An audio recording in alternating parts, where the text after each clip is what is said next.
நல்லா இருக்கும், எல்லாருக்கும் பிடிக்கும். The Chennai Silks தரமான ஆடி, பெருமை மிக ஆடி. ஆம்ஸ்ட்ராங்க்கு ரெண்டு பக்கம் இருக்குது. ஆம்ஸ்ட்ராங்க்கு ரெண்டு பக்கம் இருக்குது. அந்த ரெண்டு பக்கத்தில் ஒரு பக்கம் வந்து நல்ல பக்கம், இன்னொரு பக்கம் கொஞ்சம் விமர்சிக்கத்தக்க பக்கமாக இருக்குது. அந்த விமர்சிக்கத்தக்க பக்கத்தில் பல விஷயங்கள் நடக்குது. அது நடக்கும்பொழுது அதில் நீங்கள் சொல்கிற மாதிரி திமுகவும் இருக்கலாம், பாஜகவும் இருக்கலாம், அதிமுகவும் இருக்கலாம், பல பேர் இருக்கலாம். அவ்வளோ மாதவரம் போன்ற நெருக்கடியே இல்லாத ஏரியாக்களில் இவர் தப்பிச்சு ஓடும்போது எப்படி கோட்டை விட்டாங்க போலீஸ்ன்னு நமக்கு தெரியல. ஆக்சுவலாக வந்து அதில் ஒரு சந்தேகம் இருக்குது. இது போலீஸோட ஃபெயிலியர் தான், இதுவும் போலீஸோட ஃபெயிலியர் தான். துப்பாக்கியால் சுட்டுக்கான்றது இன்னொரு முக்கியமான விஷயம். அப்போ நாட்டு துப்பாக்கிகள் சரளமாக வந்து புழக்கத்தில் இருக்குது அப்படின்றது. அப்போ அந்த 10 பேர் இருக்காங்கல்ல, இன்னும் சிறையில் இருக்காங்கல்ல, அவன் ஒருத்தன் எவ்வளோ நாட்டு துப்பாக்கி வச்சுருக்கான், எங்கே பதுக்கி வச்சுருக்கான்றது இன்னும் தெரியல. இன்னும் தொண்டை இன்னும் வேறு பல விஷயங்கள்லாம் வரும் போல இருக்கு. இன்னும் இவன் ஒரு திருவேங்கடத்தில் மேலே 3 கேஸ் இருக்கலாம், அவனே ஒரு துப்பாக்கியை பதுக்கி வச்சுருக்கான்னா இந்த 10 பேர் எவ்வளோ துப்பாக்கியை பதுக்கி வச்சுருப்பான், இல்லை வேறு பல ரவுடிகள் எவ்வளோ துப்பாக்கியை வாங்கி வச்சுருப்பான் அப்படின்றது ஒரு இதெல்லாம் ஒரு கேள்விக்குறியான ஒரு விஷயங்களாக பார்க்குறோம். போலீஸ்க்கு என்னென்னா ஒரு என்கவுண்டர் பண்ண பிறகு அவங்களுக்கு பலவிதமான ப்ரொசீஜர் இருக்குது. அது ஈவன் வந்து அந்த பண்ணின என்கவுண்டர் பண்ண ஆஃபீஸர் அவர் ரிட்டையர் ஆகிற ஸ்டேஜில் இருந்தார்னா அவருக்கு சில என்கொயரி வரும்போது ரிட்டையர் ஆகிறதுல கூட பிரச்சனைலாம் வரும். மனித உரிமை கேஸ் எல்லாம் போகும், வேறு பல கேஸ்லாம் போகும். அதனால் என்கவுண்டர் அவங்களுக்கே ப்ராப்ளம் தான். எனவே சிபிஐக்கு கொடுத்த கேஸ்லாம் தமிழ்நாட்டில் ஒன்றுமே இம்ப்ரூவ்மெண்ட்டே இல்லை. பொள்ளாச்சி அந்த பாலியல் வழக்கு இன்னும் கண்டுபிடிக்கிறாங்க, சிபிஐ கண்டுபிடிக்கிறாங்க. அது ஏடிஎம்காரங்க சம்மந்தப்பட்டிருக்கிறதா ஒரு பேச்சு இருக்குது. இன்னும் கண்டுபிடிச்சுட்டே இருக்காங்க. சாத்தான்குளம் வழக்கு இன்னும் ஓடிகிட்டே இருக்குது, அது பாட்டுக்கு அதில் இன்னும் முடிவே வராது இருக்குது, ட்ரையலே ஓடின்னு இருக்குன்னு. அதே மாதிரி பார்த்திங்கன்னா ஸ்டெர்லைட்டில் ஒரு சிபிஐ கேஸ் இருக்குது. அதுவும் ஒன்றும் பெரிய இம்ப்ரூவ்மெண்ட்லாம் இல்லை. இப்போ சிபிஐ கொடுத்தா மட்டும் என்ன பெருசாக நடந்துட போகுது. திருமாவளவன் வந்து அன்னைக்கு முதல்வரை பார்த்துட்டு செய்தியாளர் சந்திக்கப்போ இது முக்கோணமாக அது வந்து நம்ம பார்க்கணும். ஆருத்ரா, ஆம்ஸ்ட்ராங் இது மாதிரி என்கொண்டு இதெல்லாம் வந்து பார்க்கும்போது ஆருத்ராக்கு பின்னாடி யாரு இருக்கா, என்ன நடந்தது? திருமாவளவன் சிபிஐ என்கொயரி வேண்டாம், உள்ளூர் என்கொயரி போகிறேன், சிபிஐ என்கொயரியாக வேண்டாம்னு அவர் சொல்லாருன்னா இதில் ஆருத்ரா பேர்லாம் சம்மந்தப்பட்டதுனால சிபிஐக்கு போனால் அது ஆருத்ராவில் பாஜக தொடர்பு இருக்கிறதுனால அது நியாயமாக நடக்காது, அதனால் உள்ளூர் என்கொயரியை போகிறன்றது திருமாவளவன் போன்றவருடைய கவர்மெண்ட்டுடைய வாதமாக கூட அது இருக்கலாம். ஒரு வாரத்தில் 2 என்கவுண்டர் சம்பவங்கள் நடந்திருக்கு. இந்த விஷயத்தை வந்து வருங்காலத்தில் ரவுடிகளுடைய அட்டகாசம், இந்த மாதிரியான ஆம்ஸ்ட்ராங் கொலை மாதிரியான அசம்பாவிதங்கள் நடக்கக்கூடாததுக்கு இதுதான் சரியான வழி, இப்படி தான் கையாளணும் ரவுடிகள்னு நினைக்கிறீங்களா? இல்லை இதெல்லாம் ஆளும் கட்சிகள் வந்து மக்களை ஏமாற்றுறதுக்கான இது மாதிரி என்கவுண்டர் பண்ணுறோம், இனிமேல் ரவுடிகளோட அட்டகாசம் இருக்காது, குறைஞ்சிரும்னு எதிர்கட்சிகள் வந்து விமர்சனத்துக்கு முற்றுப்புள்ளி வைக்கணும், மக்களை வந்து ஒரு சமாதானப்படுத்தணுங்கிறதுக்கான வேலையாக எடுத்துக்கிறதா?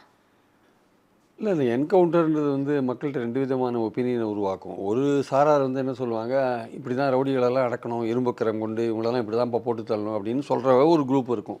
அது மோஸ்ட்லி வலதுசாரி குரூப்பாக இருக்கலாம்.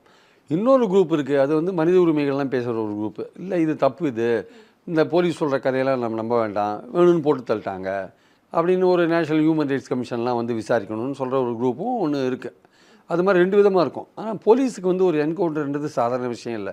ஒரு என்கவுண்டர் நடந்துட்டு வச்சுக்கோங்க, அது எப்படி பண்ணுறாங்க, ஏது பண்ணுறாங்கன்றது அவங்க சொல்கிறதுலாம் உங்களுக்கு தெரியுது. அந்த இடத்துல யாருமே இருந்திருக்க மாட்டாங்க.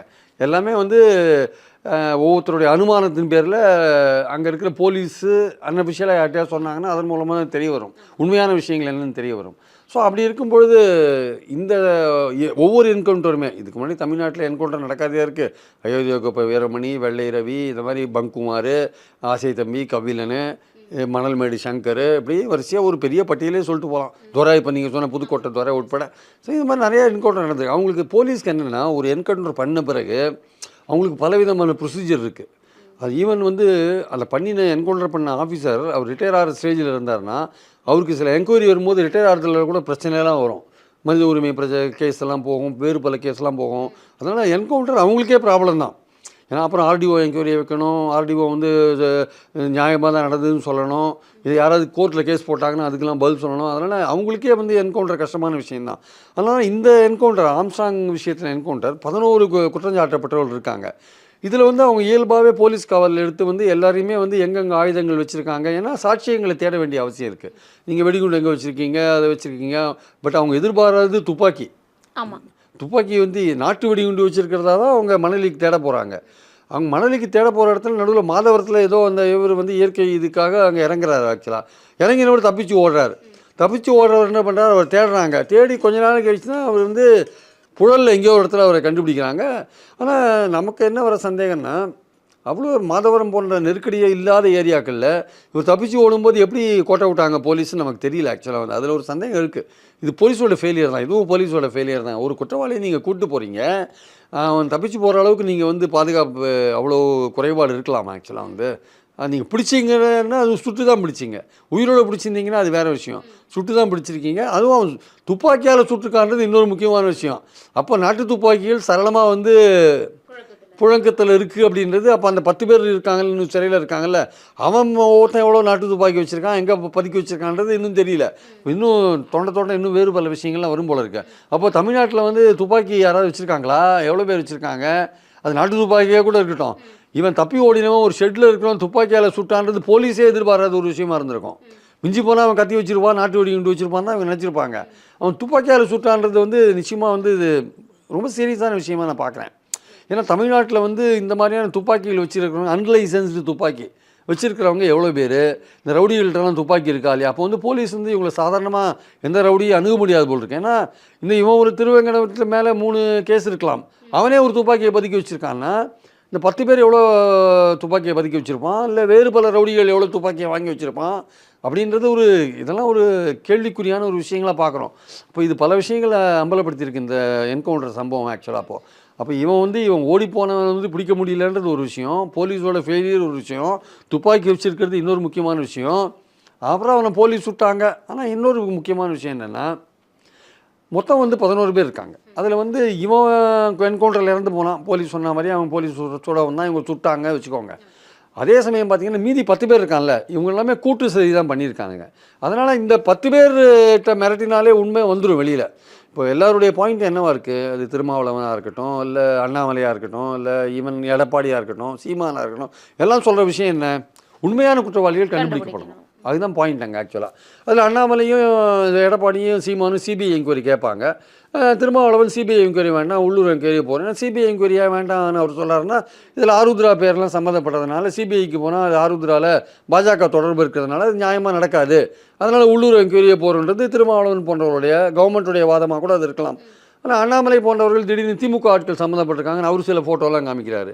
எதாக இருந்தாலுமே உண்மை தெரிஞ்சாலும் அண்ணாமலை வந்து ஆருத்ரான்ற பேச்சு அதை பற்றியே எடுக்க மாட்டேன்றார். யார் கேட்டாலுமே அவர் வேறு மாதிரி திசை திருப்பி, அன்றைக்கி செல்வ பிறந்தகை சொன்னது கூட கேள்வி கேட்டதுக்கு வேறு மாதிரி திசை திருப்பிட்டார், செல்வ பிறந்தகை மேலே பழிய போட்டார்.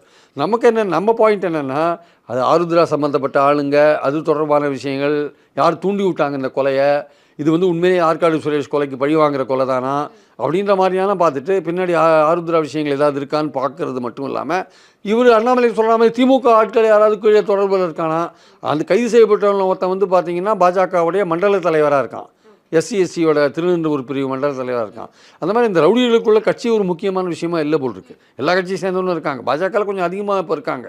261 பேர் குற்றப்பட்டியலில் இருக்காங்க. அதில் 1977 கேஸ் இருக்குதுன்னு ஒரு பெரிய பட்டியலே படிக்கிறாங்க.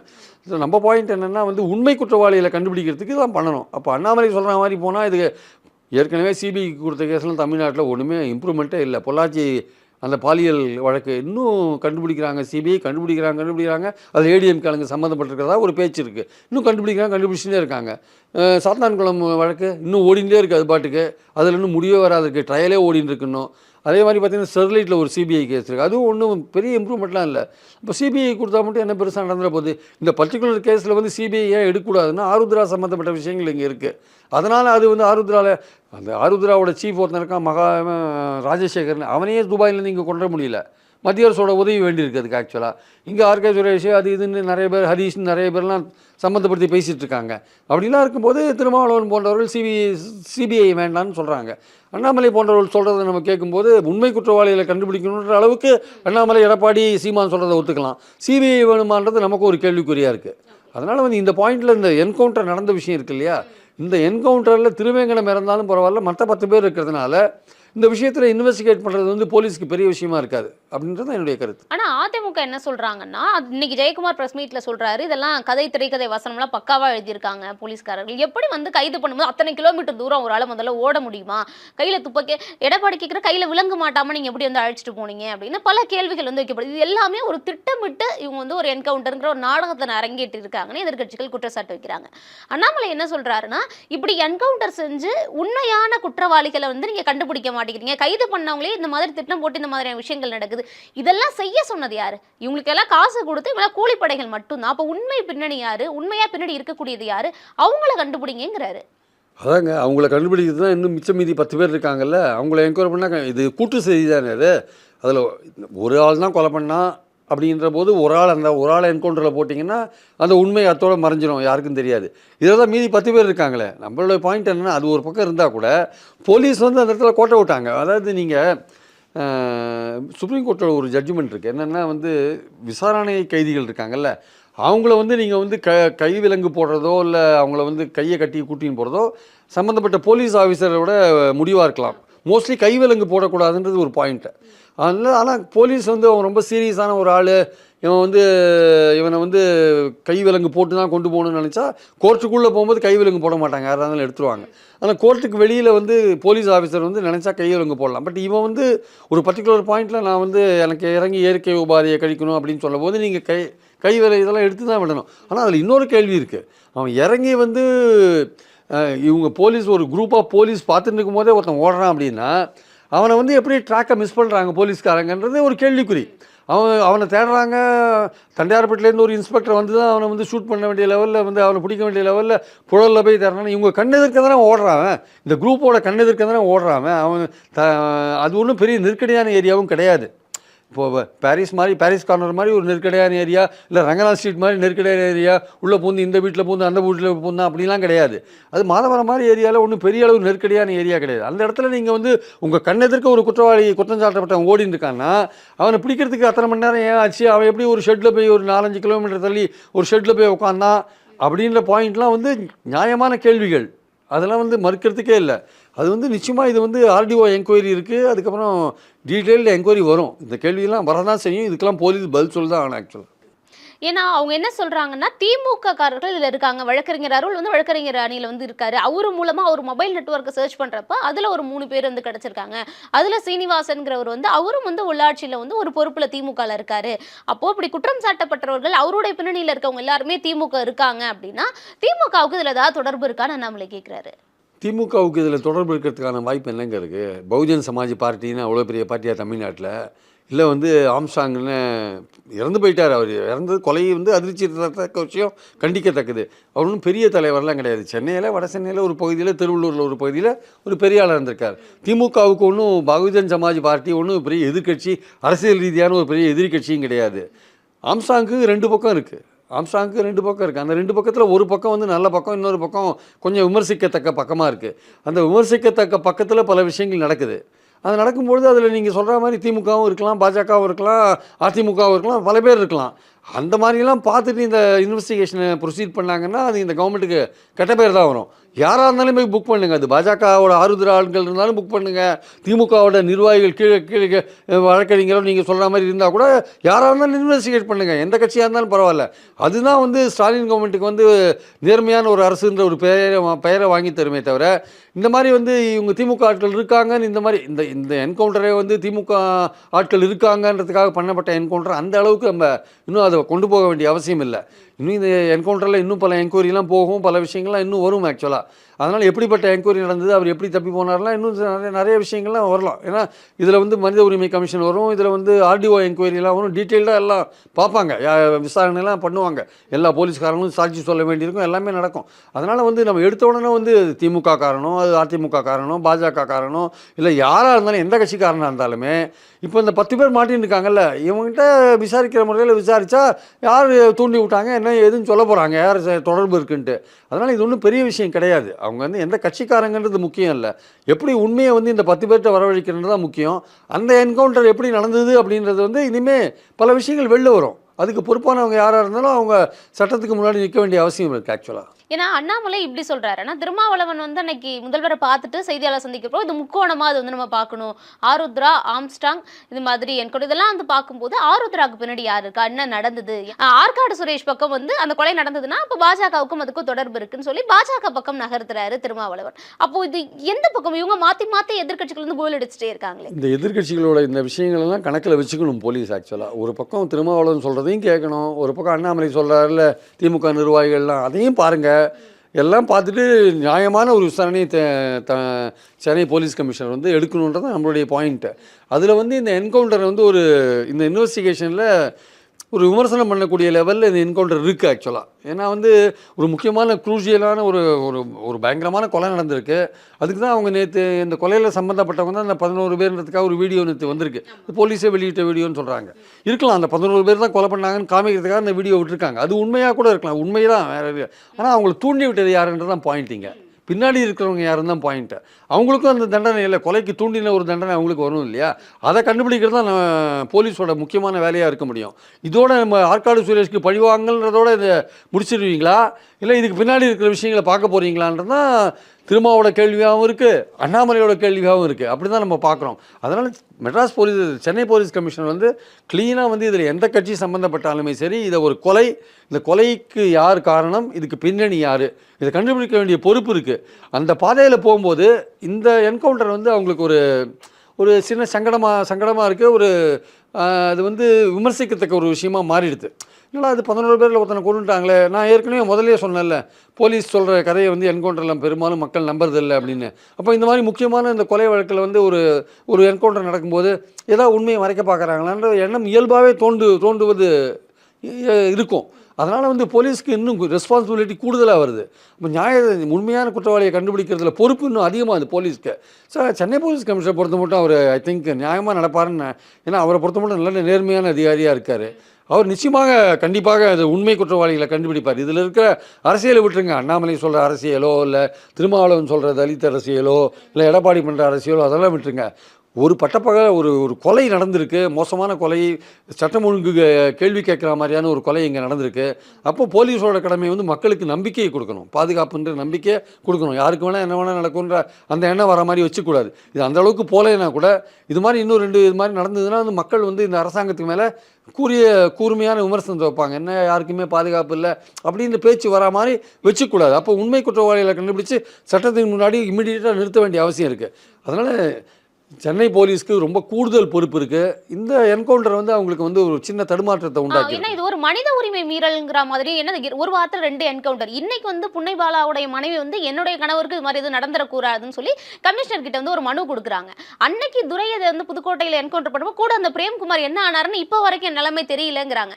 அப்போ கஸ்டடியில் இருக்கவங்களோட 10 பேரோட பாதுகாப்பை வந்து காவல்துறை உறுதிப்படுத்தணுங்கிற மாதிரி வரக்கூடிய மனுக்கள் வந்து பண்றாங்க. இப்போ இதே மாதிரி என்கவுண்டர் நீங்க செஞ்சுட்டே இருக்கும்போது இது ரவுடிகளை நீங்க வந்து கட்டுப்படுத்துறீங்கறத தாண்டி காவல்துறையினர் வந்து ஒரு மனித உரிமை மீறல் இந்த மாதிரியான விஷயங்களை நோக்கி போறது இதுவும் சரியானதா இருக்கணும். நான் முதல்லயே சொன்னேன்ல, இந்த மாதிரி என்கவுண்டர்ல வந்து போலீஸ்க்கு வர சங்கடங்கள் இருக்கு. மனித உரிமை கமிஷன் உள்ள வரும், விசாரணை நடத்தும், ஆர்டிஓ என்கொயரி இருக்கு. இது மாதிரி விசாரணைகள்லாம் அந்த சம்பவத்தில் ஈடுபடுற போலீஸ் அதிகாரிகளுக்கே அவங்க சர்வீஸ் ரீதியிலேயே அவங்க பணியிலேயே பல பிரச்சனைகள்லாம் வரும்.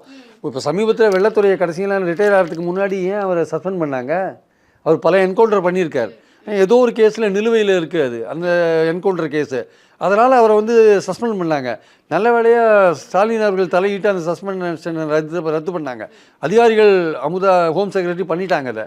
ஏன்னா அஃபிஷியல் ப்ரொசீஜர் அதுதான். உங்கள் மேலே ஒரு கேஸ் இருந்தால் உங்களை நார்மலாக ரிட்டையர் ஆகிட்டு விட மாட்டாங்க, சஸ்பெண்ட் பண்ணுவாங்க.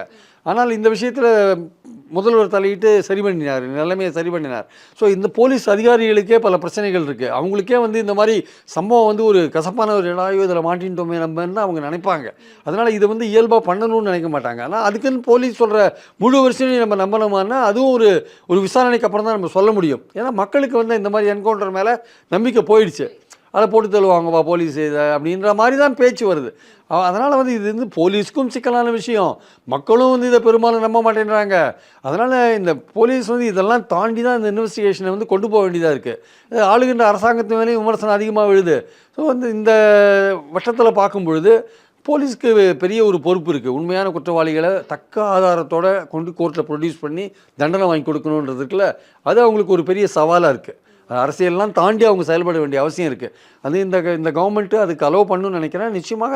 ஏன்னா இவங்களுக்கு எந்த இன்ட்ரெஸ்ட்டும் இல்லை, திமுகவுக்கோ இந்த டிஎம்கேவுக்கோ இல்லை அந்த அரசுக்கோ இந்த கொலையில் வந்து என்ன இன்ட்ரெஸ்ட்டும் இருக்கிற மாதிரி தெரியல. ஏன்னா நான் சொன்ன மாதிரி ஆம்ஸ்ட்ராங்கோட இன்னொரு பக்கத்தில் அது என்ன நடந்ததுன்னு நமக்கு தெரியாது ஆக்சுவலாக. ஸோ அந்த பக்கத்தை தான் போலீஸ் பார்க்குறாங்க ஆக்சுவலாக. அதில் அரசியல்லாம் பார்க்காம விசாரணையை வந்து இந்த போலீஸ் வந்து பண்ணணுன்றது நம்மளோட எதிர்பார்ப்பு. எல்லாரோட எதிர்பார்ப்பு அதுவாக தான் இருக்குது. தக்காதரத்தோட உண்மையான குற்றவாளிகளை பிடிக்கிறாங்களா பார்ப்போம். இவ்வளோ நேரம் என்னுடைய கேள்விகளுக்கு மிக நேர்த்தியான தெளிவான பதில்களை கொடுத்ததுக்கு நன்றி சார்.